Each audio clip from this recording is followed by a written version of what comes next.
آباد تھے، مچھیروں کی ایک بستی تھی، ان سے یہ کہا گیا تھا سبت کے بارے میں کہ یہ اس دن عبادت کیا کریں گے، لیکن ان کو جب یہ کہنے کے بعد جب انہوں نے بات نہیں مانی تو ان کے اوپر اور زیادہ یہ سختی آئی کہ جمعرات کے دن جو تھا ان کا سوری جو ہفتے کا دن تھا اس دن مچھلیاں زیادہ سے زیادہ وہاں پہ آیا کرتی تھیں، مطلب باقاعدہ، جیسے آپ لوگوں نے شاید کبھی دیکھا ہو کہ وہ باقاعدہ جمپ کر رہی ہوتی ہیں وہاں پر، کبھی آپ نے شاید ویڈیو دیکھی ہو کہ مچھلیاں اور جو ہیں اونچی اونچی جمپس بھی لگا رہی ہوتی ہیں پانی میں سے، تو یہ والا حساب ہوتا ہے کہ وہ اور زیادہ سے زیادہ وہاں پہ آتی تھی۔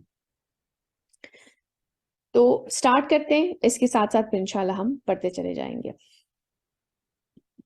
واسألهم عن القرية التي كانت هادرة البحر إذ يعدون في السبت إذ تأتيهم حيتانهم يوم سبتهم شرعا ويوم لا يسبتون لا تأتيهم كذلك نبلهم بما كانوا يفسقون۔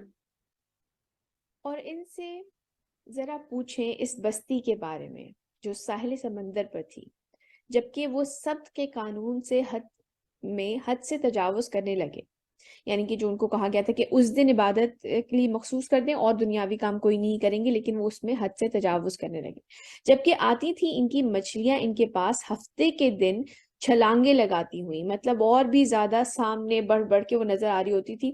یہ ایک ظاہر سی بات ہے کیونکہ اتنی وہ ان کو اس وقت اتنا ٹیمپٹنگ لگتا تھا، اور ان سے یہ کہا جاتا تھا کہ اس دن تم نے عبادت کرنی ہے، تم نے مچھلیوں کو ہاتھ نہیں لگانا، اور جس دن سب نہیں ہوتا تھا وہ ان کے قریب نہیں آتی تھی، مطلب دور نکل جاتی تھی۔ اسی طرح ہم انہیں آزماتے تھے بوجہ اس کے کہ وہ نافرمانی کرتے تھے۔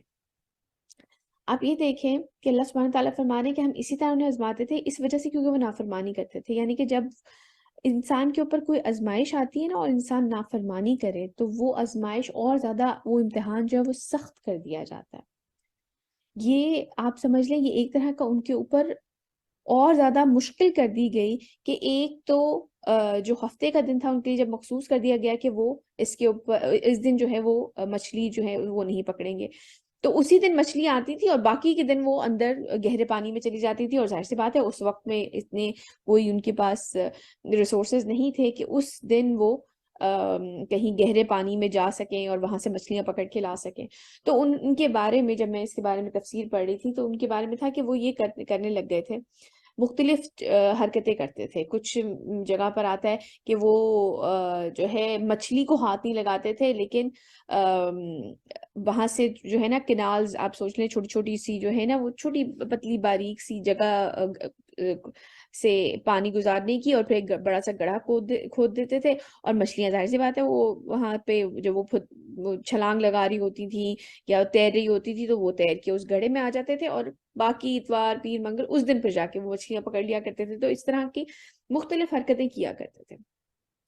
ان حرکتوں کی وجہ سے آپ یہ دیکھیں کہ یہ بڑا امپورٹنٹ لیسن ہے کہ اللہ سبحانہ تعالیٰ فرما رہے ہیں کہ اس طرح ہم انہیں آزماتے تھے بوجہ اس کے کہ وہ نافرمانی کرتے تھے، یعنی کہ جب نافرمانی بڑھ جاتی، جب انسان حد سے زیادہ نافرمان ہو جاتے ہیں نا، تو اگر کوئی اس کے اوپر آزمائش یا مشکل وقت بھی آیا ہوتا ہے تو وہ اور اس میں سختی کر دی جاتی ہے۔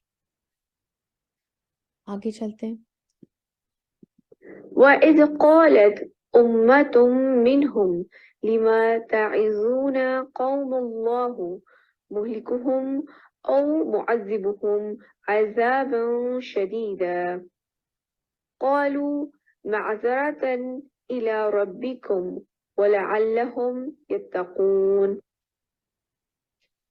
اور جب کہا ایک گروہ نے ان میں سے کہ کیوں نصیحت کر رہے ہو ان لوگوں کو جنہیں یا تو اللہ ہلاک کرنے والا ہے یا پھر انہیں عذاب دینے والا ہے، بہت سخت عذاب بہت سخت۔ انہوں نے کہا کہ تمہارے رب کے ہاں معذرت، یعنی کہ کوئی عذر پیش کرنے کے لیے، اور شاید کہ وہ تقوی اختیار کر ہی لیں۔ آپ یہ دیکھیں کہ اگر آپ ان کے بارے میں سوچیں تو بیسیکلی یہ لوگ 3 گروپس میں ڈیوائیڈ ہو گئے تھے۔ ایک وہ گروپ تھا جو کہ روکنے والوں کو روک رہا تھا کہ تم انہیں کیوں منع کر رہے ہو، یعنی کہ وہ خود تو وہ برائی نہیں کر رہے تھے لیکن منع بھی نہیں کر رہے تھے کہ یہ کام کیوں کر رہے ہو، بلکہ جو منع کر رہے تھے ان سے یہ کہتے کہ تم کیوں اس طرح ان کو منع کر رہے ہو، جن کو اللہ تعالیٰ نے یا تو ہلاک ہی کرنا ہے یا ان کو عذاب ہی دینا ہے، تو تم کیوں کر رہے ہو اس طرح سے۔ اور دوسرا گروہ وہ تھا جو کہ باقاعدہ روکتا تھا کہ یہ غلط کام ہے، اللہ نے منع کیا ہے، تمہیں یہ کام نہیں کرنا چاہیے۔ اور تیسرا گروہ وہ تھا جو کہ یہ خود کام کر رہا تھا۔ تو یہ 3 گروپس میں ایک طرح سے ڈیوائڈ ہو گئے تھے۔ لیکن اللہ سبحانہ وتعالیٰ خاص کر ان کی یہ بات آپ دیکھیں مینشن کر رہے ہیں جو کہ روکنے والے تھے۔ انہوں نے کہا کہ تمہارے رب کے ہاں معذرت پیش کرنے کے لیے اور شاید کہ تقوی اختیار کر ہی لیں، یعنی کہ جس دن ہمارے سامنے یہ برائی ہو رہی ہے، جس دن ہم اپنے رب کے پاس لوٹ کے جائیں گے تو آپ کم سے کم یہ کہہ سکیں گے کہ یار اب ہم نے کوشش کی تھی انہیں روکنے کے لیے، ایسا نہیں تھا کہ ٹھیک ہے ہم نہیں کر رہے ہیں لیکن کرنے دو جو کر رہا ہے۔ آج کل ہماری میجورٹی کا یہی حال ہے کہ ہم نہیں کر رہے لیکن جو کر رہا ہے پھر ہم کیا کر سکتے ہیں۔ خیر میجورٹی تو اللہ تعالیٰ معاف کریں، آج کل جو حالات ہوئے ہیں میجورٹی تو اس طرف ہے کہ جو رانگ ڈوئرز ہیں، لیکن بہت ہی کم لوگ ایسے ہیں جو کہ باقاعدہ طور پہ یہ سوچتے ہیں کہ ہمیں اللہ تعالیٰ کے سامنے جواب دے ہونا ہے، ایک دن ہم کھڑے ہوں گے، اور ساتھ ساتھ ان کو یہ ہوپ بھی تھی، یہ امید بھی تھی کہ ہو سکتا ہے وہ واپس پلٹ آئے، تقوی کی روش اختیار کر لیں۔ آپ دیکھیں قرآن کا ہر لفظ اتنا، یہ تقریباً کوئی 4-5 آیتیں ہیں اس قصے کے بارے میں، لیکن اس میں اتنے سارے لیسنز ہیں کہ نو ڈاؤٹ لوگوں نے جو تفاسیر اس کے اوپر قرآن کے اوپر لکھی ہیں کہ آپ کو کتنے لیسنز ملتے ہیں ایک چھوٹی سی آیت میں۔ یہ کوئی بہت طویل آیتیں نہیں ہیں، لیکن جو مین چیزیں وہ اللہ سبحانہ وتعالیٰ ہم تک پہنچا رہے ہیں کہ یہ والا ایٹیٹیوڈ ہونا چاہیے ایک انسان کا کہ وہ روکے، اور کس وجہ سے روک رہے ہیں کہ وہ اللہ سبحانہ وتعالیٰ کے سامنے یہ پیش کر سکے، یہ بات کہہ سکے کہ یار اب ہم نے کوشش کی تھی، کیونکہ وہ رہ تو بہرحال اسی جگہ رہے تھے، اور ساتھ میں ایک ہوپ بھی تھی کہ شاید وہ تقوی کی روش اختیار کر لیں۔ آج ہمارا رویہ کیا ہوتا ہے؟ یہ جتنی بھی چیزیں آپ پڑھ رہے ہیں نا، اس کو اپنے آپ کے اوپر اپلائی کر کے دیکھا کریں گے۔ آگے چلتے ہیں۔ فلما نسوا ما ذكروا به أنجينا الذين ينهون عن السوء وأخذنا الذين ظلموا بعذاب بئيس بما كانوا يفسقون۔ پھر جب انہوں نے نظر انداز کر دیا اس نصیحت کو جو انہیں کی جا رہی تھی، تو ہم نے بچا لیا ان کو جو برائی سے روکتے تھے۔ اب آپ 3 گروپس اپنے ذہن میں رکھیں، جو 3 گروپس تھے کن کے بارے میں اللہ سبحانہ تعالیٰ کہہ رہے ہیں بچا لیا ان کو جو برائی سے روکتے تھے، اور پکڑ لیا ہم نے ان کو جو ظلم کے مرتکب ہوئے تھے، یعنی کہ جنہوں نے یہ حرکت کی تھی، جو رانگ ڈوئرز تھے، جو اس وقت وہاں پہ مچھلیاں پکڑنے لگ گئے تھے یا اس طرح کی جو حرکتیں کرنے لگ گئے تھے، بہت ہی برے عذاب میں ان کی نافرمانی کے سبب۔ لیکن آپ نے یہ نوٹس کیا کہ اللہ سبحانہ تعالیٰ جو ہے اس پہلے گروپ کے بارے میں تو بات بھی نہیں کر رہے۔ جس طرح وہ لوگ خاموش ہو گئے تھے نا اللہ کی آیات کا مذاق اڑتے دیکھ کر، اللہ تعالیٰ کے احکام کا مذاق اڑتے دیکھ کر، اللہ سبحانہ تعالیٰ نے بھی ان کے بارے میں بات نہیں کی۔ آپ دیکھیں یہاں پہ کچھ ایسا مینشن نہیں ہوا کہ ان کے ساتھ کیا ہوا۔ ہمارا حال بھی اللہ تعالیٰ معاف کریں ایسا ہی ہے کچھ، ہم بھی لوگوں کو نہیں روک رہے ہوتے، ہے نا؟ ایسا ہے نا؟ ٹھیک ہے ہو رہا ہے، موبائل سے ویڈیوز بنا لی جاتی ہیں، لیکن ہاتھ سے کوئی روکنے والا نہیں ہوتا۔ سوشل میڈیا پہ کالی پٹی باندھ لی جاتی ہے کوئی برائی ہوتے دیکھ کر، لیکن آنکھوں کی پٹی، منہ کی پٹی نہیں کھلتی، کوئی ہاتھ پکڑ کے روکتا نہیں ہے، کوئی زبان سے نہیں روکتا۔ اگر آپ کو لگتا ہے کہ اس وقت آپ اس شخص کو نہیں روک سکتے، ابھی آئی ایم شور آپ لوگ زیادہ ان ہیں ان چیزوں میں، ابھی ایک ریسنٹلی جو ایک ویڈیو شیئر ہوئی ہے، ایک اسکول میں ایک بچی کو مارا ہے، اسی کے مطلب ارد گرد اور جو بچیاں تھیں، لڑکیاں تھیں، انہوں نے، اور اس کی باقاعدہ ویڈیو بنائی گئی ہے، اس کو مارتے ہوئے دکھا رہے ہیں، مطلب اس کی کلاس فیلوز ہیں وہ یا جو بھی ہیں، لوگ ویڈیوز بنا رہے ہیں، کوئی بڑھ کے روکنے والا نہیں ہے۔ آپ اگر خود اکیلے ہیں اور آپ کو لگ رہا ہے کہ یہ غلط ہو رہا ہے تو کم سے کم جا کے کوئی ہیلپ ہی ڈھونڈ لائیں، کسی ٹیچر کو بتا دیا جائے، کسی گارڈ کو لے آئیں، کوئی تو جا کے کچھ تو کیا جواب دیں گے اللہ کو؟ اور جب میں اس کے بارے میں نے مزید سرچ کیا تو انہوں نے کہا کہ یہ ایک کیس نہیں ہے، یہ بہت ہی فریکوینٹلی ہو رہا ہے آج کل اسکول کالجز میں. جو امیر ہیں یا جو زیادہ اثر رسوخ والے لوگ ہیں وہ باقی بچوں کے ساتھ اس قسم کی حرکتیں، اٹس ویری کامن. بلنگ تو ہوتی ہے، یہ تو ایک ہے، انٹرنیشنل ایشو ہے، لیکن اس لڑکی کو تو باقاعدہ مارا جا رہا تھا. اس کو زمین پہ وہ پڑی ہوئی تھی اور وہ اس کو باقاعدہ اس کا سر پکڑ کے بیٹھے ہوئے تھے. مطلب دس از ریڈیکولس. کیا جواب دیں گے ہم اللہ کو؟ اور اللہ تعالیٰ نے کہا ہے بچے گا کون؟ جنہوں نے یہ ظلم کیا، جنہوں نے یہ ظلم کیا تھا ان کے ساتھ کیا ہوا تھا؟ کس کو سزا ملی تھی؟ جنہوں نے یہ ظلم کیا تھا وہ لوگ تو سزا کے مرتکب ہو گئے، انہیں تو بہت برے عذاب نے آ کے پکڑ لیا. لیکن بچا کون تھا؟ کون سا گروپ بچا تھا، آپ بتائیں.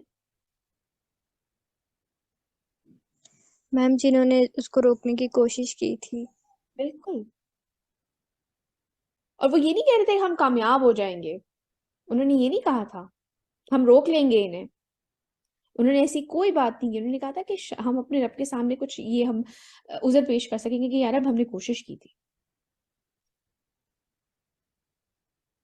اور کہا کہ شاید وہ تقوی اختیار کر لیں.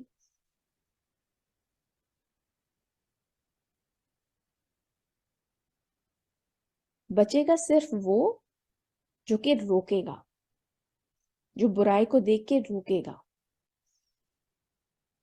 آپ کو وہ حدیث بھی یاد ہوگی جو کہ بہت مشہور حدیث ہے کہ برائی کو ہاتھ سے روکو نہیں تو زبان سے روکو ورنہ دل میں برا جانو. کیونکہ جو کہ سب سے ایمان کا نچلا درجہ ہے، جس کی وجہ اس کو نچلا ترین درجہ کیوں کہا گیا کہ اگر انسان دل میں بھی برا نہیں جان رہا نا برائی کو دیکھ کے، تو سمجھے اس کی روح مر چکی ہے. پھر تو وہ ایک چلتا پھرتا آپ سمجھ لیں ایک لاش ہے. اگر کسی کے اندر یہ بھی شعور نہیں ہے کہ یہ کام غلط ہو رہا ہے اور اس کو دل میں بھی برا نہیں سمجھ رہا، پھر تو وہ آپ سمجھ رہے ہیں نا وہ تو کس حد کی، وہ تو کتنے نچلے درجے تک پہنچ چکا ہے.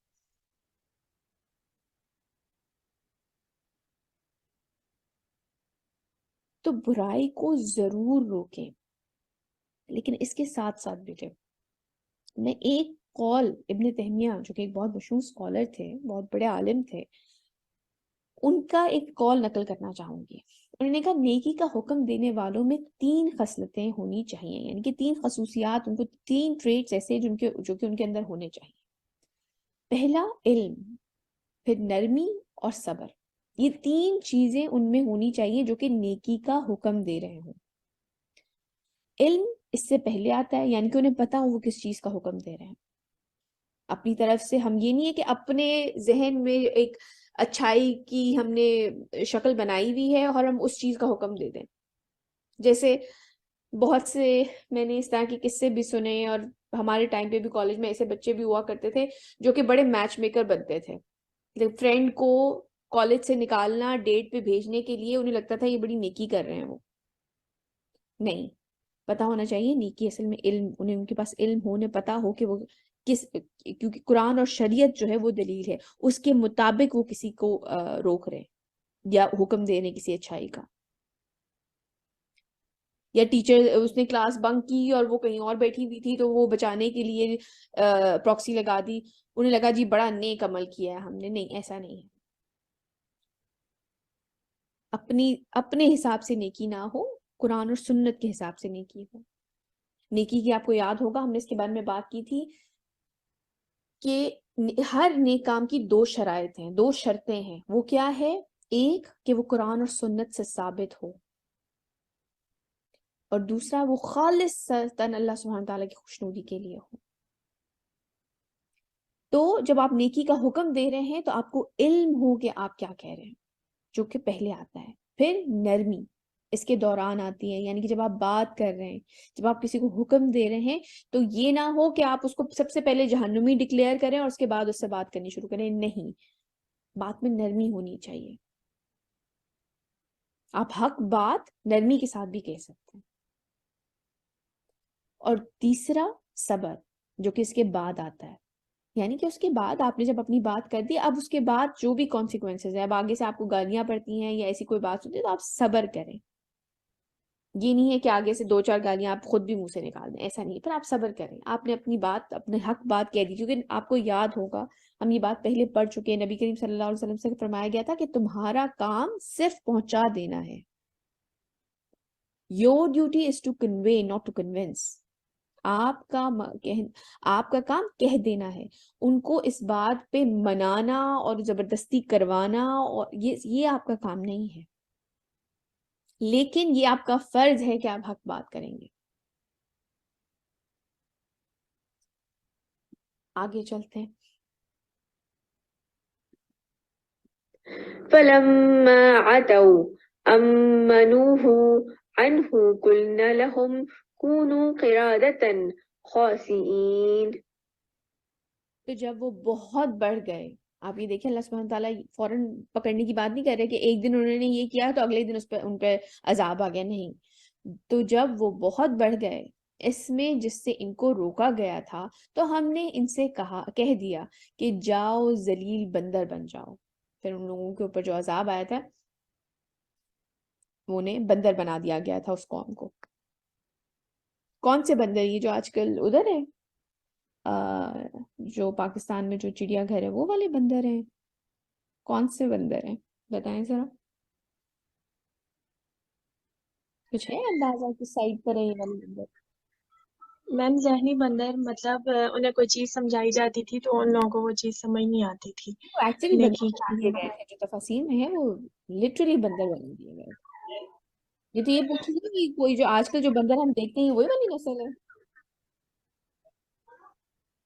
میم پتا نہیں، مجھے نہیں شور. نہیں، میں نے یہ سوال اسی لیے پوچھا ہے کہ لوگ یہ اس طرح کے جو ہے نا سوالات پوچھتے ہیں. میں نے ایک دفعہ ایک اسکالر کا میں دیکھ رہی تھی تو ان سے کسی نے یہ سوال کیا کہ یہ کون سے والے بندر ہیں جو آج کل جو بندر موجود ہیں، یہ ان کے بارے میں بات ہو رہی ہے کہ یہ وہ بنی اسرائیل والے بندر ہیں؟ تو بیٹے ان اسکالر نے بڑا اچھا جواب دیا. انہوں نے کہا مجھے اس سے کوئی لینا دینا نہیں ہے وہ کون سے والے بندر ہیں. جیسے انشاءاللہ سورہ کہف میں آگے جا کے ہم پڑھیں گے نا، جب اللہ سبحانہ تعالیٰ فرماتے ہیں کہ کوئی کہیں گے کہ وہ اصحاب کہف 3 تھے اور چوتھا ان کا کتا تھا، کچھ کہیں گے 5 تھے اور چھٹا ان کا کتا تھا، کچھ کہیں گے 8 تھے 7 تھے اور 8واں ان کا کتا. تو یہ ہوا میں تیر چلانے والی بات ہے. اس لیے ہمیں ان چیزوں سے، بہت سے لوگ اس قسم کی بحث میں پڑھتے ہیں کہ یہ کون سے والے بندر تھے، یا اس طرح سے قرآن میں irrelevant سوال کیے جاتے ہیں. میں نے اسی لیے آج یہ سوال کیا بھی. بات ساری یہ ہے کہ جتنی انفارمیشن اللہ سبحانہ تعالیٰ ہمیں دے رہے ہیں نا وہ ہمارے لیے انف ہے. بات سمجھانے کے لیے یہ اتنی انفارمیشن کہ انہیں عذاب دیا گیا اور انہیں بندر بنا دیا گیا، یہ انفارمیشن ہمارے لیے انف ہے. کہ انہوں نے بات نہیں مانی، ان کو ایک حکم دیا گیا تھا، انہوں نے نافرمانی کی اور ان کو بندر بنا دیا گیا. اور ہمیں یہ کام نہیں کرنا ہے، ہم نے چوز کرنا ہے کہ ہم ان 3 گروپس میں سے کون سے گروپ میں ہیں. اس کے ساتھ ساتھ ایک بڑی امپورٹنٹ چیز اللہ سبحانہ تعالیٰ فرما رہے ہیں، تو جب وہ بہت بڑھ گئے اس میں جس سے ان کو روکا گیا تھا، یعنی کہ اللہ سبحانہ تعالیٰ فوراً پکڑ نہیں کرتے، وہ وقت دیتے. فوراً عذاب نہیں آ جاتا. آج یہ کام کیا اسی رات عذاب آیا اس قوم کو ختم کیا، ایسا نہیں ہوا. وہ وقت دیتے. کیا خیال ہے کیوں وقت دیتے ہیں اللہ سبحانہ تعالیٰ؟ میم شاید ان میں سے کچھ لوگ ہدایت پر آ جائیں، کچھ لوگ مان لیں بات. Very good, exactly. تاکہ میکسیمم جو گڈنس ہے نا اس میں سے نکل آئے. ہو سکتا ہے کوئی تقوی کی روش اختیار کر لے، اور دوسری طرف وہ بھی کہ وہ بڑھ جائیں، میکسیمم اپنے ایول تک پہنچ جائیں. کتنے کو گر سکتے ہیں کر کے دکھا دیں، تاکہ کوئی حجت نہ رہے کہ نہیں میں تو پلٹنے والا تھا، نہیں میں تو ایمان لانے والا تھا، نہیں میرے دل میں ایسا کچھ نہیں.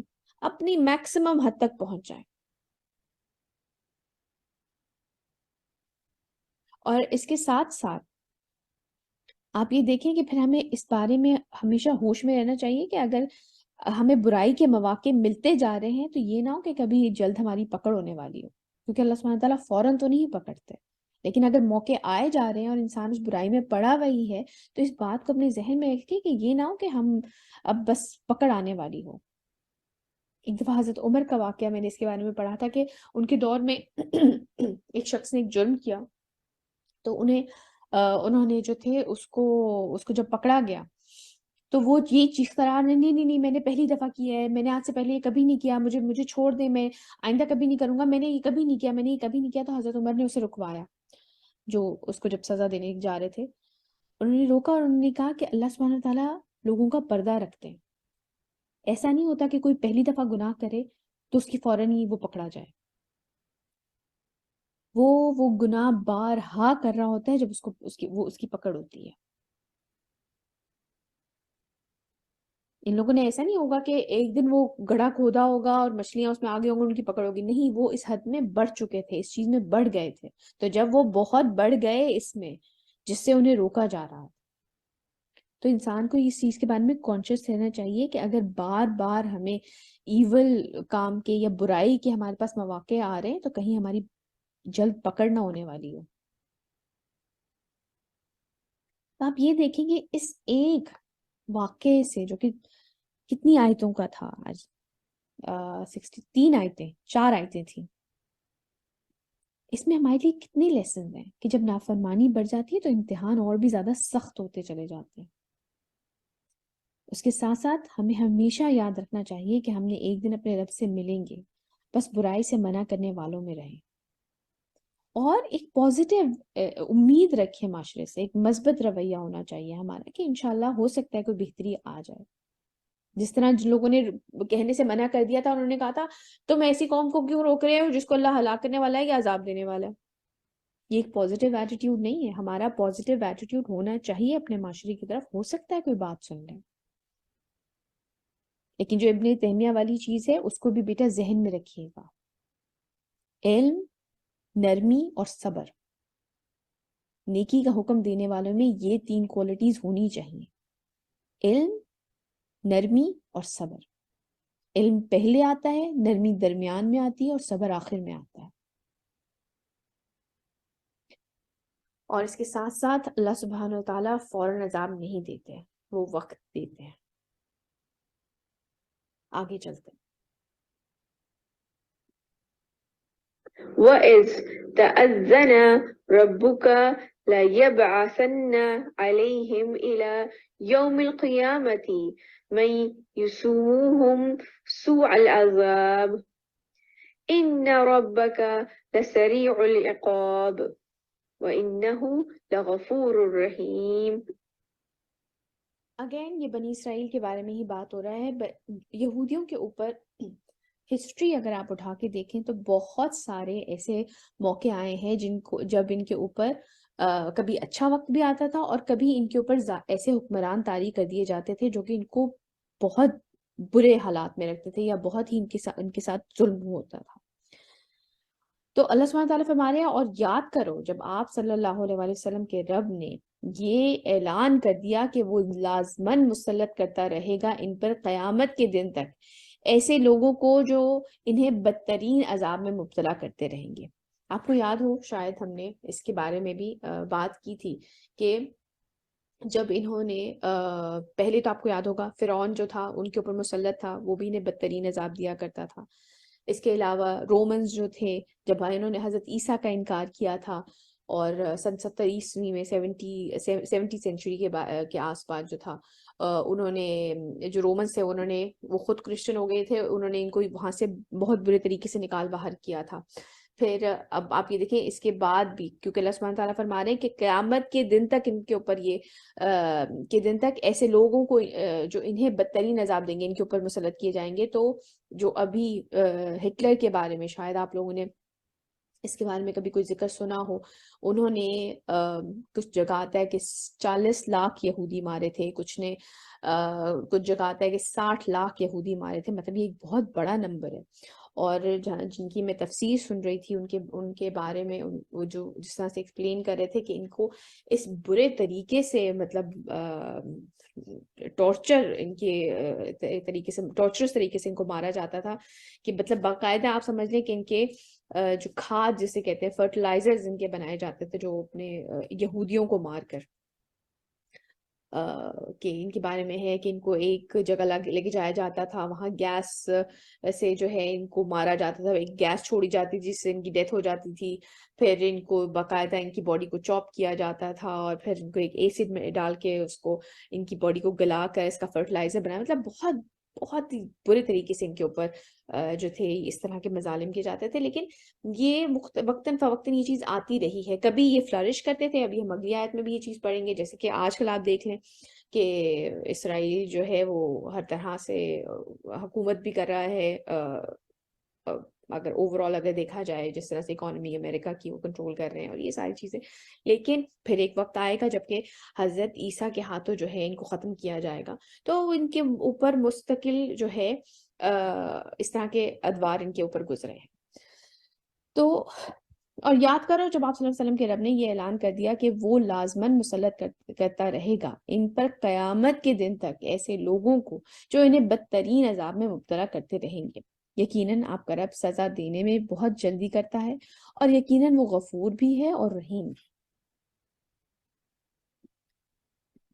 وقطعناهم في الأرض أمما منهم الصالحون ومنهم دون ذلك وبلوناهم بالحسنات والسيئات لعلهم يرجعون. اور ہم نے انہیں زمین کے اندر منتشر کر دیا فرقوں کی صورت میں, مطلب یہ پوری زمین میں اس طرح سے, جب اسپیشلی جب رومن نے انہیں باہر نکالا تھا تو یہ پوری دنیا میں اس طرح سے چھوٹے چھوٹے ٹکڑوں میں پھیل گئے تھے کیونکہ ان کے پاس کوئی ایک اپنی جگہ نہیں تھی. ان میں سے کچھ لوگ صالح ہیں, یعنی کہ اچھے صالحین میں سے ہیں, اچھے لوگ بھی ہیں, اور کچھ وہ بھی ہیں جو دوسری طرح کے ہیں.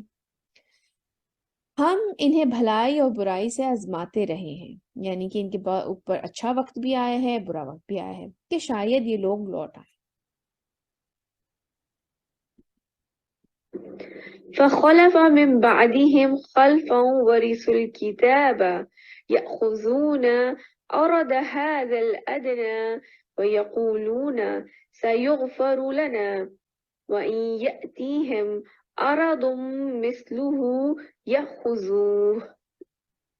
لیکن ان کے بعد ایسے ناخلف جانشین کتاب تورات کے وارث ہو گئے جو اس حقیر دنیا کے ساز و سامان ہی کو حاصل کرتے ہیں اور کہتے یہ ہیں کہ ہمیں تو بخش ہی دیا جائے گا اگر ایسا ہی ہے, اور سامان بھی ان کو دے دیا جائے گا, ایسا ہی اور سامان ان کو دے دیا جائے تو وہ بھی لے لیں گے. ان کے بارے میں یہ بھی آتا ہے کہ ان کے پھر بعد میں کچھ لوگ ایسے آئے جو کہ سو کالڈ عالم تھے, اور وہ یہ کیا کرتے تھے کہ وہ آیات کے ترجمے کو یا آیات کو اس طریقے سے بدل کے پیش کرتے تھے, کیونکہ آپ کو یاد ہوگا ہم نے ان کی یہ ہمیشہ سے چیز رہی ہے کہ یہ الفاظ کو موڑ تروڑ کے بیان کرتے ہیں. تو یہ آیات کو اس طرح سے چینج کر دیتے تھے کہ جو مطلب جس کے حق میں دینی ہوتی تھی وہ انہیں پیسے ویسے کھلا دیتا تھا, رشوت وغیرہ دے دیتا تھا, اور یہ اس کے حق میں بیان دے دیا کرتے تھے. تو اس کے بارے میں آتا ہے کہ اس طرح سے دنیا کے ساز و سامان کے پیچھے پڑ گئے تھے اور انہوں نے آیتوں کو بدلنا شروع کر دیا تھا. لیکن ان کے بعد ایسے ناخلف جانشین کتاب تورات کے وارث ہو گئے جو اس حقیر دنیا کے ساز و سامان ہی کو حاصل کرتے ہیں اور کہتے یہ ہیں کہ ہمیں تو بخش ہی دیا جائے گا. آپ کو یاد ہوگا یہ بات ہم نے سورہ بقرہ میں بھی پڑھی تھی کہ انہوں نے کہا تھا کہ ہم جو ہیں we are the chosen people of the Lord, ہم چنے ہوئے لوگ ہیں اللہ تعالیٰ کے, اور ہمیشہ پیغمبر آئے تو ہمیں عذاب نہیں دیا جائے گا, اور اگر ہمیں قیامت والے دن جہنم میں ڈالا بھی گیا تو بہت ہی تھوڑے سے عرصے کے لیے. آپ کو یاد ہوگا ہم نے سورہ بقرہ میں یہ چیز پڑھی تھی. اگر ایسا ہی اور سامان بھی ان کو دے دیا جائے تو وہ بھی لے لیں گے. جی سمن آپ کچھ کہنا چاہ رہی ہیں؟ مجھے دو باتیں کہنی ہے. ایک تو یہ کہ وہ جو حکمران کی بات ہوئی تھی اس میں میں نے کہیں پڑھا تھا کہ اللہ تعالیٰ جب یہ کسی قوم سے ناراض ہوتے ہیں تو اس کی ایک نشانی یہ ہے کہ وہ اس قوم پہ نااہل جو حکمران ہے وہ رائج کر دیتے ہیں. تو یہ صرف اسی قوم کا نہیں ہے, یہ آج ہمارا بھی یہی حال ہے. اور دوسرا یہ کہنا تھا جو آپ نے بتایا بھی کہ نیکی پھیلانے کے بارے میں, اس کے بارے میں بھی یہ تھا کہ ایک قوم تھی اس پہ عذاب نازل کیا گیا اور فرشتوں نے کہا تھا کہ یا اللہ اس قوم میں تیرے نیک بندے بھی ہیں.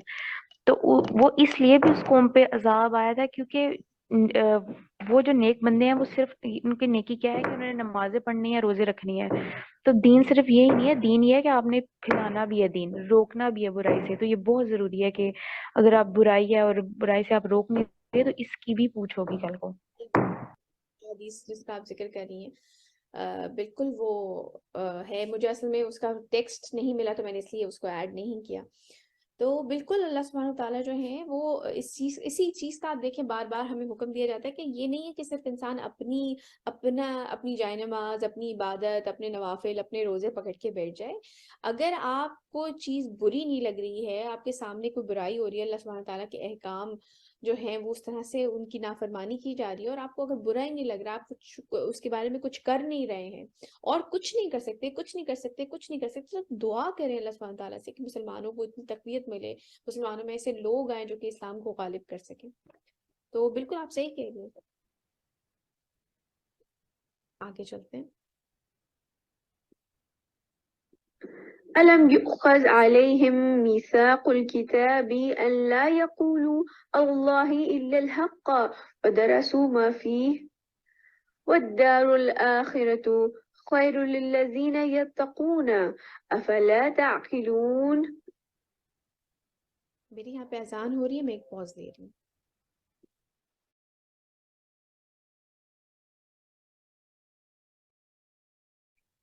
کیا ان سے عہد نہیں لیا گیا تھا کتاب تورات کی نسبت کہ نہیں منسوب کریں گے اللہ سے کوئی بات مگر حق، اور انہوں نے پڑھ بھی لیا جو کچھ اس میں تھا، اور یقیناً آخرت کا گھر تو بہتر ہے ان لوگوں کے لیے جنہوں نے تقوی کی روش اختیار کی. تو کیا تم عقل سے کام نہیں لیتے؟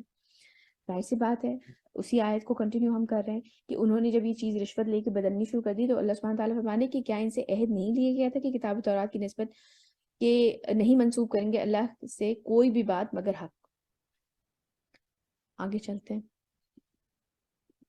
والذين يمسكون بالكتاب وأقاموا الصلاة إنا لا نضيع أجر المصلحين. اور جن لوگوں نے کتاب کو مضبوطی کے ساتھ تھامے رکھا اور نماز قائم کی تو یقیناً ایسے مصلحین کا اجر یعنی کہ صالح لوگوں کا اجر ضائع نہیں کریں گے. کتاب کو مضبوطی سے تھامنے کا کیا مطلب ہے؟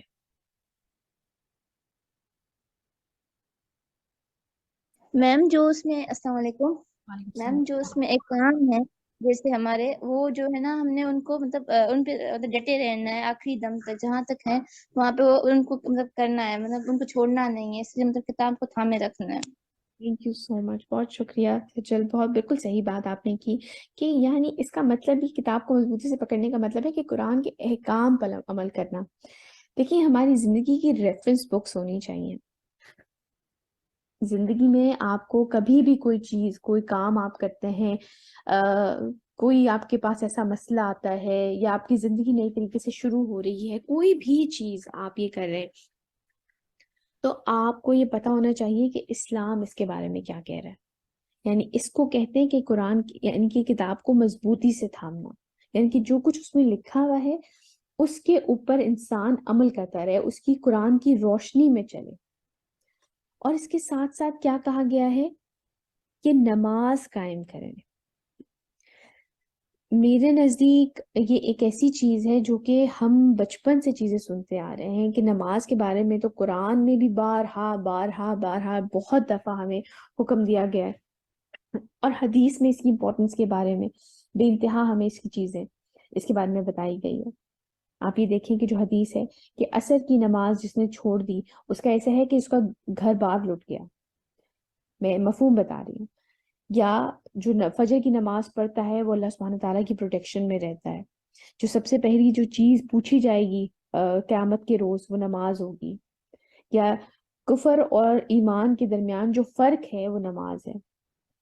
اور جو قرآن کی ایک آیت آتی ہے کہ جب جہنم والوں سے پوچھا جائے گا کہ تم یہاں کیوں ہو تو وہ کہیں گے کہ ہم نماز پڑھنے والوں میں سے نہیں تھے. مطلب نماز کے بارے میں تو آپ دیکھیں کہ بارہا قرآن میں آتا ہے نماز قائم کرو، نماز قائم کرو، نماز قائم کرو. کچھ بھی ہو جائے بیٹے، کچھ بھی ہو جائے، نماز مت چھوڑا کر. چاہے کتنی ہی مصروفیت ہو، کتنا ہی کوئی ایگزام کا پریشر ہے یا کسی اور چیز کا. ابھی تو جب ہم خود چھوٹے تھے نا تو یہ ہمیں ہر دفعہ یہ سننے کو ملتا تھا کہ یہ والا بھی پریشر کچھ بھی نہیں ہے, آگے جو پریکٹیکل لائف ہے وہ بڑی ٹف ہے. اور میں آپ کو صحیح بتاؤں, آپ کی مصروفیات, آپ کی اور چیزیں آپ کی زندگی میں اتنی زیادہ شامل ہو جاتی ہیں, اگر آپ نے شروع سے نماز کو پرائیورٹی نہ بنایا ہونا تو واقعی ہی پکڑنی مشکل ہو جائیں گی. آج نماز کی عادت ڈالیں, ابھی نماز کی عادت ڈالیں, چاہے کچھ بھی ہو جائے, چاہے کچھ بھی ہو جائے, نماز مت چھوڑیے گا, نماز مت چھوڑیے گا. یہ بات یاد رکھیں. یہ آپ سمجھ لیں کہ کفر اور ایمان میں فرق ہی نماز کا ہے. نماز مت چھوڑیے گا بیٹا. یہ وہ چیز ہے جو کہ آپ اللہ سبحانہ تعالیٰ سے جڑے رہتے ہیں. آگے چلتے ہیں. وَإِذْ نَتَقْنَا الْجَبَلَ فَوْقَهُمْ كَأَنَّهُ ظُلَّةٌ وَظَنُّوا أَنَّهُ وَاقِعٌ بِهِمْ خُذُوا مَا آتَيْنَاكُمْ بِقُوَّةٍ وَاذْكُرُوا مَا فِيهِ لَعَلَّكُمْ تَتَّقُونَ. اور یاد کرو جبکہ ہم نے پہاڑ کو ان کے اوپر ایسے اٹھا دیا تھا جیسے سائبان ہو. اس کے بارے میں جو تفسیر میں ملتا ہے کہ ان کے اوپر ایکچولی پہاڑ کو ایسے وہ معلق ہو کے کھڑا ہو گیا تھا, کر دیا گیا تھا. آپ سمجھ لیں کہ ان کے اوپر ایک روب طاری کرنے کے لیے ایک معجزے کے طور کے اوپر ان کو یہ چیز دکھائی گئی تھی, اور انہیں لگتا تھا کہ اب یہ ان پر گرنے ہی والا ہے. ہم نے اس وقت ان سے کہا تھا کہ تھام لو اس کو مضبوطی سے جو ہم نے تمہیں دیا ہے. کیا دیا تھا؟ تورات دی تھی. اور جو کچھ اس میں ہے اس کو یاد رکھو تاکہ تم غلط رویے سے بچتے رہو. آپ غلط روی سے بچتے رہو. آپ یہ دیکھیں کہ یہ کہا جا رہا ہے کہ اس کو یاد رکھو. دیکھیں قرآن کی تجوید پڑھنا, قرآن کی گرامر سیکھنا, قرآن کو حفظ کرنا, یہ بہت اجر و ثواب والے کام ہیں, لیکن اس کے احکام کو یاد رکھو. کس وجہ سے؟ تاکہ یہ غلط روی سے انسان بچ سکے. کہ قرآن یاد, اور اس کے لیے کیا ہوتا ہے, کیونکہ دیکھیں حدیث میں آتا ہے کہ قرآن حافظے سے ایسے نکلتا ہے جیسے کہ آپ کسی بندھے ہوئے اونٹ کو جو ہے اس کی اگر رسی کھل جائے اور وہ جس طریقے سے دوڑتا ہے, ظاہر سی بات ہے آپ سوچیں اگر کسی جانور کی رسی کھل جائے اور جب وہ دوڑتا ہے تو پھر اس کو پکڑنا زیادہ مشکل ہوتا ہے. تو قرآن اس سے بھی زیادہ تیزی سے حافظے سے نکل جاتا ہے. اس کے لیے ضروری کیا ہے کہ بار بار پلٹ کے قرآن کا آپ ترجمہ پڑھیں, قرآن کو سیکھیں, قرآن کو سمجھنے کی کوشش کریں, بار بار. اور اسپیشلی جو اس وقت آپ لوگوں کی ایج ہے, اس ایج میں تو چیزیں یاد رہ جاتی ہیں. میں آپ کو اپنے پرسنل ایکسپیرینس سے بتا رہی ہوں, میں ڈفرینس محسوس کرتی ہوں کہ جو میرا ٹین ایج ٹائم تھا وہ اس وقت جو مجھے چیزیں یاد رہ جاتی تھی, جب جو چیزیں میں نے اس وقت پڑھی تھی وہ مجھے واقعی آج بھی یاد ہے. ان میں سے موسٹلی چیزیں مجھے آج بھی یاد ہیں, لیکن وقت کے ساتھ ساتھ, عمر کے ساتھ ساتھ حافظے میں اتنی بات نہیں رہتی کہ انسان, اسی لیے تو آپ سوچیں کہ جوانی کی عبادت کا اتنا ثواب کیوں ہے. اس وقت انسان کے اندر طاقت ہوتی ہے, ہمت ہوتی ہے. آپ یہ دیکھیں کہ اس کے ساتھ اس کے پاس ڈسٹریکشن بھی بہت ساری ہوتی ہے, لیکن وہ سب کو چھوڑ کے جب اللہ سبحانہ تعالیٰ کی طرف پلٹ کے آتا ہے تو وہ چیزیں آپ یقین کریں وہ امپیکٹ رکھتی ہیں, وہ آپ کی پوری زندگی کے اوپر امپیکٹ رکھتی ہیں, آپ کو یاد رہتی ہیں وہ چیزیں. اس لیے یہ بہت امپورٹنٹ ٹائم ہے آپ لوگوں کی زندگی کا. اپنی آئینوں پڑھائی ہے یا جاب ہے یا ابھی شادی ہوئی ہے, جیسی بھی زندگی اس طرح سے ہے, اس میں خاص کر اس چیز کا خیال رکھیں کہ قرآن کو ضرور ٹائم دیں, ضرور وقت دیں قرآن کو. اور کچھ نہیں, آپ اپنے آپ سے یہ وعدہ کر لیں کہ ایک آیت چاہے میں پڑھوں لیکن میں پڑھ کے سمجھ کے سوؤں گی. چاہے ایک آیت, اس کا ترجمہ پڑھ لیں, لیکن عربی پڑھی اور نیچے ساتھ میں ترجمہ پڑھ دیا. چاہے اگر نہیں نکل رہا وقت تو پھر بھی ایک آیت پڑھ کے سو جائیں. ایک آیت میں کتنا ٹائم لگتا ہے بیٹا, لیکن یہ اس سے یاد رہے گا. ورنہ یہ بہت دفعہ ہوتا ہے کہ انسان پڑھتا ہے, ابھی آج آپ نے میرے ساتھ پڑھا, اگلے ہفتے تک آپ بہت ساری چیزیں بھول چکے ہوں گے, لیکن یاد کیسے رہیں گی جب آپ اس کو بار بار پڑھیں گے, بار پڑھیں گے. ابھی جیسے یہ ختم ہوتا ہے آپ بے شک کل جو ہے یہی والی آیت دوبارہ پڑھ لیں, آپ کو بہت ساری چیزیں یاد آ جائیں گی. لیکن کنیکٹڈ رہیں گے اس کو، تبھی تو اللہ سبحانہ تعالیٰ کیا کہہ رہے ہیں کہ اس کو یاد رکھو تاکہ تم غلط روی سے بچتے رہو، ورنہ انسان بھول جاتا ہے۔ آگے چلتے ہیں۔ وَإِذْ أَخَذَ رَبُّكَ مِنْ بَنِي آدَمَ مِنْ ظُهُورِهِمْ ذُرِّيَّتَهُمْ وَأَشْهَدَهُمْ عَلَى أَنفُسِهِمْ أَلَسْتُ بِرَبِّكُمْ، اور یاد کرو جب نکالا آپ صلی اللہ علیہ وسلم کے رب نے تمام بنی آدم کی پیٹھوں سے، یعنی کہ پشت سے، یعنی کہ بیک سے، ان کی نسل کو، اور ان کو گواہ بنا دیا خود ان کے اوپر، اور سوال کیا کیا میں تمہارا رب نہیں ہوں؟ یہ چیز حدیث میں بھی بہت اس کے بارے میں ذکر ہے کہ جب اس وقت جو ہے ہم سے ایک وعدہ لیا گیا تھا، جب آپ، میں، ہم سب وہاں پہ موجود تھے، اور ہم جسامت کے لحاظ سے بہت ہی چھوٹی چونکیوں کی مانند آپ سمجھ لیں، وہاں پر تمام لوگ جو کہ قیامت تک پیدا ہوں گے، حضرت آدم سے لے کے قیامت تک جو انسان پیدا ہوگا، وہ تمام لوگ وہاں پہ موجود تھے، اور اس وقت اللہ سبحانہ تعالیٰ نے ہم سے ایک وعدہ لیا تھا کہ کیا میں تمہارا رب نہیں ہوں، ہم سے یہ پوچھا تھا۔ قالوا بلى شهدنا أن تقولوا يوم القيامة إنا كنا عن هذا غافلين، انہوں نے کہا کیوں نہیں، ہم اس پر گواہ ہیں، مبادا تم یہ کہو کہ قیامت کے دن کہ ہم تو اس سے غافل تھے۔ آپ یہ دیکھیں، یہ بات میں پہلے بھی منشن کر چکی ہوں کہ ہمارے بچپن کی کتنی ہی باتیں ہمارے ماں باپ ہمیں بتاتے ہیں جو کہ ہم وہاں پہ موجود نہیں تھے اور نہ ہمیں یاد ہے۔ تم فلاں ہاسپٹل میں پیدا ہوئے تھے، فلاں نے تمہارا نام رکھا تھا، تم نے اس رنگ کے کپڑے پہلی دفعہ پہنے تھے، یہ ساری چیزیں ہمیں بتائی جاتی ہیں، بچپن سے بتائی جا رہی ہیں، اور ہم اس چیز پہ یقین رکھتے ہیں۔ اگر کوئی ہم سے پوچھے کون سے ہاسپٹل میں ہوں گے تو ہم کہیں گے ہم فلاں ہاسپٹل میں ہوئے تھے، حالانکہ ہمیں اس بات کے بارے میں پتہ بھی نہیں۔ لیکن اللہ سبحانہ تعالیٰ جو کہ قرآن کے اندر ہمیں اس وعدے کے بارے میں بتا رہے ہیں کہ ہم سب، میں، آپ، ہم جتنے لوگ اس وقت یہاں پہ دنیا میں موجود ہیں، وہ سب اللہ سبحانہ تعالیٰ سے یہ وعدہ کر کے آئے ہیں۔ تو اللہ سبحانہ تعالیٰ سے زیادہ سچا اور کون ہوگا؟ اور ایون ایک صحابی کے بارے میں آتا ہے کہ وہ کہتے ہیں کہ مجھے یہ وعدہ یاد ہے، اسی طرح یاد ہے جس طرح کہ مطلب جس طرح آپ نبی کریم صلی اللہ علیہ وسلم، یہ جس طرح قرآن میں اس کا ذکر آیا ہے، مجھے یہ یعنی بالکل ایسے ہی یہ وعدہ یاد ہے۔ تو کچھ لوگ ایسے بھی گزرے ہیں جنہیں یہ وعدہ یاد ہے، اور ہاں بہت سارے، زیادہ تر لوگ ایسے ہی ہیں جو یہ وعدہ اس طریقے سے بھول چکے ہیں، لیکن ہمیں یاد تو دلایا جا رہا ہے نا۔ یہ بھی آپ سمجھ لیں ایک طرح کی آزمائش ہے انسان کی کہ وہ یہ وعدہ بھول چکا ہے، لیکن کیا ہمیں اللہ سبحانہ تعالیٰ کی بات پہ یقین نہیں ہے کہ ہم یہ وعدہ کر کے آئے ہیں؟ پوری دنیا کے لوگ یہ وعدہ کر کے آئے ہیں اللہ سبحانہ تعالیٰ سے۔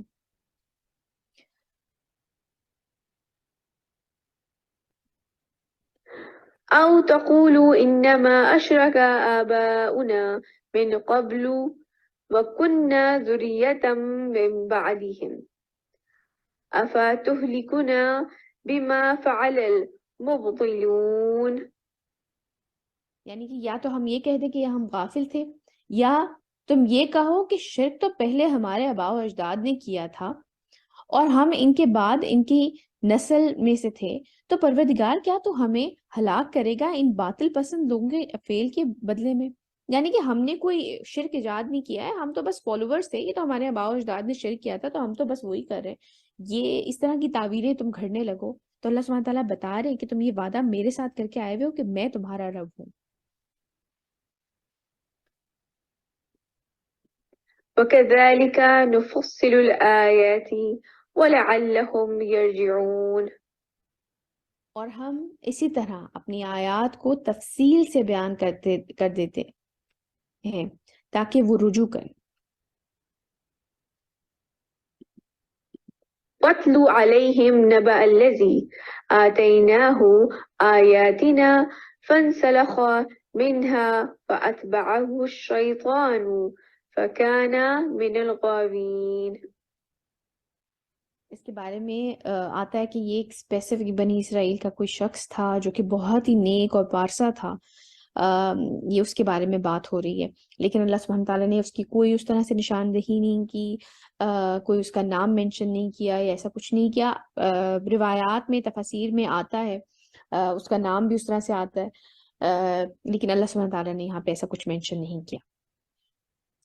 اور سنائے انہیں خبر اس شخص کی جس کو ہم نے اپنی آیات عطا کی تھی. یعنی کہ ایک بہت ہی نیک اور پارسا شخص تھا، اس کے بارے میں یہ آ رہا ہے کہ اس کو ہم نے اپنی آیات عطا کی تھی. تو وہ ان سے نکل بھاگا تو شیطان اس کے پیچھے لگ گیا تو وہ ہو گیا گمراہوں میں سے. یہ بات یاد رکھیں کہ شیطان ہاتھ پکڑ کے ہمارے سے کوئی گناہ نہیں کروا سکتا. انسان خود کوئی غلطی کرتا ہے پہلے تو پھر شیطان اس کو وہ کمزور خود کمزور پڑتا ہے تو شیطان اس کے پیچھے لگ جاتا ہے اور وہ مزید بڑھاتا چلا جاتا ہے پھر اس چیز میں، اس کو مزید ٹیمپٹ کرتا رہتا ہے، اس کے اندر مزید وسوسے ڈالتا رہتا ہے. ولو شئنا لرفعنه بها ولكنه أخلد إلى الأرض واتبع هواه فمثله كمثل الكلب إن تحمل عليه يلهث أو تتركه يلهث. اور اگر ہم چاہتے تو ان آیات کے ذریعے سے اسے اور بلند کرتے، مطلب جو اس کو آیات دی گئی تھی، جو بھی وہ شخص تھا اس کو اور بلند کرتے، مگر وہ تو زمین کی طرف ہی دھستا چلا گیا. یعنی کہ اپنے آپ کو دنیاوی زندگی میں ہی اس نے اسی کو ترجیح دی اور اس نے پیروی کی اپنی خواہشات کی. اس کے بارے میں بہت ساری جو ہیں روایات ڈفرینٹ قسم کی تفاسیر میں اس کی ایکسپلینیشن ملتی ہیں. تو اس کی مثال کتے کی سی ہے، اگر تم اس کے اوپر بوجھ رکھو تب بھی ہانپے گا اور اگر چھوڑ دو تب بھی ہانپتا رہے گا. آپ یہ دیکھیں گے جس طرح سے کتا اپنی زبان نکال کے چلتا رہتا ہے اور ہانپتا رہتا ہے اس طرح سے، تو یہ اس کی مثال بالکل ویسی ہی ہے. ایک چیز میں یہاں پہ مینشن کرنا چاہوں گی کہ دیکھیں یہ چیز جو ہے تجوید انسان کی سیکھنی کتنی ضروری ہے کہ کتنا ڈفرنس آ جاتا ہے. جو لفظ قلب ہے یہ اس کا مطلب ہے کتا، اور قلب جو قاف 2 نقطوں والا ہوتا ہے اس کا مطلب ہوتا ہے دل. تو اگر ذرا سی انسان سے اس طرح سے مسٹیک ہو جاتی ہے تو اللہ تعالیٰ ویسے معاف کریں، پڑھنے میں کئی دفعہ ہو جاتی ہے، لیکن ضروری ہے کہ انسان یہ علم حاصل کرے، تجوید سیکھے صحیح سے، تاکہ آپ پروناؤنس کر سکیں چیزیں. اس طرح سے بہت ساری، اسی لیے کہتے ہیں نا کہ قرآن میں تو ذرا سی غلطی سے میننگ بدل جاتا ہے. آپ یہ دیکھیں قلب اور قلب کے اندر ہی میننگ بدل گیا، ایک کا مطلب ہے کتا اور ایک کا مطلب ہے دل. سمجھ رہے ہیں نا آپ لوگ بات؟ تو اس لیے ضرور کوشش کریں کہ اپنے آپ کو اس چیز میں بھی امپروو کریں. ذلك مثل القوم الذين كذبوا بآياتنا فاقصص القصص لعلهم يتفكرون. یہی مثال ہے اس قوم کی بھی جنہوں نے ہماری آیات کو جھٹلایا. سو اے نبی صلی اللہ علیہ وسلم آپ یہ واقعات سنا دیجئے شاید کہ یہ تفکر کریں. میں یہ آیت دوبارہ پڑھ رہی ہوں اور پھر میں آپ سے پوچھوں گی کس کو یاد ہے 2 نیشن تھیوری؟ ہم سب نے پڑھی ہوئی ہے. یہی مثال ہے اس قوم کی بھی جنہوں نے ہماری آیات کو جھٹلایا. یعنی کہ آپ ایک طرح کا جھٹلانا یہ بھی ہوتا ہے نا کہ آپ پرواہ نہ کریں اس کی. سو اے نبی صلی اللہ علیہ وسلم آپ یہ واقعات سنا دیجئے شاید کہ یہ تفکر کریں. 2 نیشن تھیوری کیا تھی یاد ہے؟ آپ کہیں گے ان کا کیا آپس میں تعلق ہے، آگے جا کے بھی بات کرتے ہیں ہم. یس یاد ہے. 2 نیشن تھیوری یہ تھی کہ Muslims and Hindu are 2 different nation and they could not live ever together because of the religious, political and social differences. بالکل، اسے اردو میں بھی بتائیے. 2 نیشن تھیوری 2 قومی نظریہ یہ تھا کہ مسلمان اور ہندو 2 الگ الگ قومیں ہیں جن کے مذہبی، سیاسی اور معاشی نظریات الگ الگ ہیں اور وہ کبھی بھی ایک قوم بن کر ایک نیشن میں نہیں رہ سکتے، سب کانٹیننٹ میں نہیں رہ سکتے، ایک ساتھ نہیں رہ سکتے. یعنی کہ ہم نے پاکستان کیوں لیا تھا؟ ٹو فالو اسلام، تاکہ ہم ایسی جگہ بنا سکیں اسلام جہاں پہ ہم اسلام اللہ کا دین قائم کر سکیں. ہم ہندوؤں کے ساتھ نہیں رہ سکتے کیونکہ وہ ہم سے مختلف ہیں. ہم گائے کو ذبح کرتے ہیں اور وہ گائے کی پوجا کرتے ہیں، یا ایون نمازوں کا جس طرح سے وقت ہے وہ ہمارے مختلف ہیں، ان کی عبادت کی جو چیزیں ہیں مختلف ہیں. پھر اس کے علاوہ جو اسلامی قوانین ہیں اس کو فالو کرنا ہمارے لیے جس طرح سے ضروری ہے. تو ہمیں ایک ایسا علیحدہ زمین پہ ٹکڑا چاہیے جہاں پر ہم اللہ کا دین قائم کر دیں، اپنی زندگی اس کے حساب سے گزاریں. ایسا ہی ہے نا؟ قائد اعظم کے بہت سارے اقوال اس طرح کے ہمیں ملتے ہیں، اسپیچز ایسی ملتی ہیں کہ مسلمان اور ہندو ساتھ کیوں نہیں رہ سکتے، کیونکہ مسلمان ایک علیحدہ قوم ہے اور ہمیں علیحدہ ٹکڑا، علیحدہ جگہ چاہیے، کیونکہ تاکہ ہم اپنا دین پریکٹس کر سکیں۔ آج ہمارا دین پریکٹس ہو رہا ہے، اسلام پریکٹس ہو رہا ہے؟ نہیں، پاکستان میں کیا ہو رہا ہے، یا میں ایسے کہوں کہ پاکستان میں کیا نہیں ہو رہا ہے؟ اسلام کے نام پر تو آپ کچھ بھی نہیں ہے جو اسلام فالو کر رہا ہوں، کوئی بھی نہیں ہے چند لوگوں کے علاوہ۔ یعنی کہ ہم اللہ تعالیٰ کی نعمت کا کفر کر رہے ہیں، اور جو اللہ تعالیٰ سے ہم نے جس چیز کی خواہش کی تھی کہ ہم نے ہدایت مانگی کہ ہم ایک طریقے سے کہ ایک نیا ملک آئے گا جہاں پہ ہوگا، جہاں پہ ہم تعلیمات کو، قرآن کی تعلیمات کو عمل پیرا ہو سکیں گے اس پہ، لیکن ہم نے اللہ تعالیٰ سے ایک طریقے سے ہدایت مانگی تھی جو ہمیں اللہ تعالیٰ نے دی تھی۔ اللہ تعالیٰ نے ہمیں موقع دے دیا تھا کہ، اور ہم اس ہدایت کو حاصل کرنے کے بعد، یعنی ہم نے وہ ملک حاصل کر لیا، اس کے بعد ہم پلٹ گئے ہم اور نے وہ ہمارے دل پھیر دیے گئے۔ مانگا، ہم نے خود سے مانگا کہ ہمیں ایک ایسی جگہ دے دیں یا اللہ کہ جو کیونکہ اللہ سبحانہ تعالیٰ کی اور ہم مدد نے کے قدر بغیر لی۔ پاکستان نہیں، ایگزیکٹلی ان کی مدد کے بغیر تو پاکستان نہیں بن سکتا تھا۔ لیکن اب یہ آیت کا ترجمہ سنتے ہیں۔ یہی مثال ہے اس قوم کی بھی جنہوں نے ہماری آیات کو جھٹلایا۔ اے نبی صلی اللہ علیہ وسلم، آپ یہ واقعات سنا دیجئے، شاید کہ یہ تفکر کریں۔ یعنی اسرائیل بھی ہو سکتے ہیں، کیونکہ انہوں نے بھی اللہ سبحانہ تعالیٰ کی آیات کو جھٹلایا، انہوں نے بھی نافرمانیاں کی، ان کو بھی عذاب نے آ کے پکڑا۔ اور آج ہم نے بھی جو پوری اپنی جان مار دی تھی، لوگوں نے اپنی جانیں، عزتیں، مال، ہر چیز اس کے اوپر لگا دیا تھا کہ ہمیں ایک ایسی جگہ مل جائے جہاں پہ ہم اللہ کا دین قائم کر سکیں، اور ہم نے وہ کام نہیں کیا۔ ہر طرح کی بے حیائی پاکستان میں ہو رہی ہے، ہر طرح کا سودی نظام پاکستان میں ہو رہا ہے۔ میں سب کی بات نہیں کر رہی ہوں، اگین ہیں ایسے لوگ بھی جو کہ نیک ہیں، جو دین کا کام کر رہے ہیں، ایسے لوگ ہیں، بالکل موجود ہیں، لیکن میجورٹی کا حال کیا ہے؟ یا تو ہم دین سے بالکل ہی بے پرواہ ہیں، یا ہم نے اپنا ہی دین ایجاد کر لیا ہے، مزاروں کا دین، شرک کا دین، پیر و فقیروں کا دین۔ یا تو ہم نے یہ دین اپنا ایجاد کر لیا ہے جو اللہ کا دین تھا، وہ اس کو علاوہ ہم اور باقی سارے کام کر رہے ہیں۔ نہ کوئی جسٹس سسٹم ہے ہمارے ملک کے اندر، نہ کوئی حیا، کوئی کسی قسم کا کوئی روکنے والا ہے، جو چاہے انسان کرے، جو امیر ہے، جو طاقتور ہے، اس کی وہ جس کی لاٹھی اس کی بھینس والی بات ہے۔ جبکہ ہم نے منہ سے مانگا تھا یہ ملک اس کام کے لیے کہ ہم اپنا دین قائم کریں گے یہاں پہ۔ آگے چلتے ہیں۔ ساء مثل القوم الذين كذبوا بآياتنا وأنفسهم كانوا يظلمون۔ کیا ہی بری مثال ہے اس قوم کی جنہوں نے ہماری آیات کو جھٹلایا اور وہ خود اپنی ہی جانوں پر ظلم ڈھاتے رہے۔ من يهد الله فهو المهتدي ومن يضلل فأولئك هم الخاسرون۔ جسے اللہ ہدایت دیتا ہے وہی ہدایت یافتہ ہوتا ہے، اور جنہیں وہ گمراہ کر دے تو وہی لوگ تباہ ہونے والے ہیں۔ وَلَقَدْ ذَرَأْنَا لِجَهَنَّمَ كَثِيرًا مِنَ الْجِنِّ وَالْإِنسِ لَهُمْ قُلُوبٌ لَا يَفْقَهُونَ بِهَا وَلَهُمْ أَعْيُنٌ لَا يُبْصِرُونَ بِهَا وَلَهُمْ آذَانٌ لَا يَسْمَعُونَ بِهَا أُولَئِكَ كَالْأَنْعَامِ بَلْ هُمْ أَضَلُّ أُولَئِكَ هُمُ الْغَافِلُونَ۔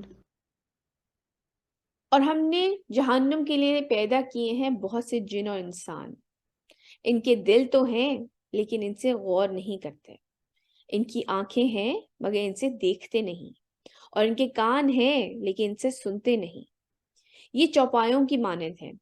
چوپائے یعنی کہ جو چار ٹانگوں والے جانور ہوتے ہیں۔ آپ نے کبھی گائے کو دیکھا ہے جب جگالی کر رہی ہوتی ہے؟ آپ اس کے ساتھ وہ جو مثال بھی ہے اردو میں بھینس کے آگے بین بجانا، آپ اس گائے یا بھینس کے آگے کچھ بھی کر لیں، وہ اسی طرح سلو موشن میں اپنا منہ چلاتی رہتی ہے، اس کو کوئی فرق نہیں پڑتا. آپ اس کی گاڑی پاس سے گاڑی گزر جائے، سائیکل گزر جائے، کوئی بلڈنگ گر جائے، کچھ بھی ہو جائے، وہ وہیں کی وہیں اپنی جگہ پر بس ایسے جیسے کچھ ہوا ہی نہیں اس کو، وہ بالکل بے پرواہ دنیا سے. اور اللہ سبحانہ تعالیٰ ایسے لوگوں کی مثال دے رہے ہیں کہ یہ چوپایوں کی مانند ہے، بلکہ ان سے بھی گئے گزرے. یعنی کہ جب آپ ان کے سامنے، آپ سوچیں کہ جب لوگوں کے سامنے واقعی میں کوئی حق کی بات کی جا رہی ہوتی ہے، کوئی نیکی کی بات کی جا رہی ہوتی ہے، کچھ لوگ بالکل ایسے ہی ریاکٹ کرتے ہیں جیسے وہ سن ہی نہیں رہے. یہی وہ لوگ ہیں جو غافل ہیں. آج کے ہماری آیات یہیں تک.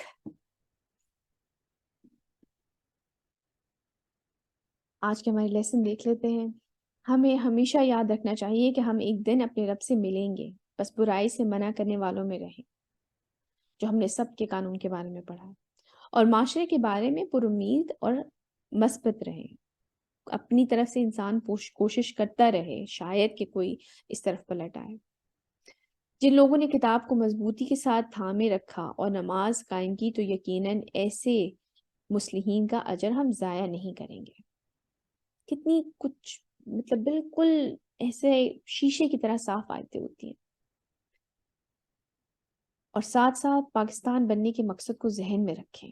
ایک ایسی جگہ قائم کرنے کے لیے اپنی پوری کوشش کریں جہاں حقیقی اسلام پر عمل کیا جائے. انسان اپنی پوری کوشش تو کر سکتا ہے نا، چاہے رزلٹ نہ نکلے. لیکن آپ کو یاد ہے کہ سبت والوں نے کیا کہا تھا جب ان کو منع کیا جا رہا تھا کہ تم کیوں ان کو منع کر رہے ہو، ان کو شاید اللہ تعالیٰ ہلاک کر دیں، ان کو عذاب دیں. تو انہوں نے کیا جواب دیا تھا، کون بتائے گا؟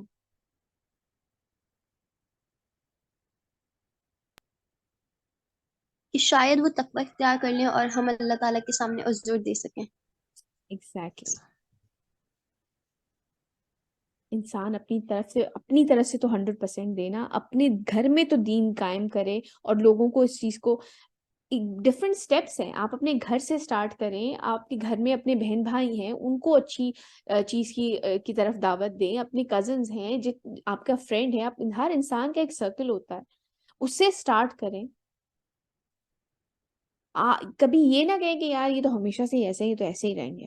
یو نیور نو، ہو سکتا ہے کوئی باقی ایک شخص بھی انسان آپ کی وجہ سے پلٹ جائے، تو آپ سوچیں گے آپ کے پاس کچھ کہنے کے لیے بات ہوگی کہ آپ نے کوشش تو کی تھی.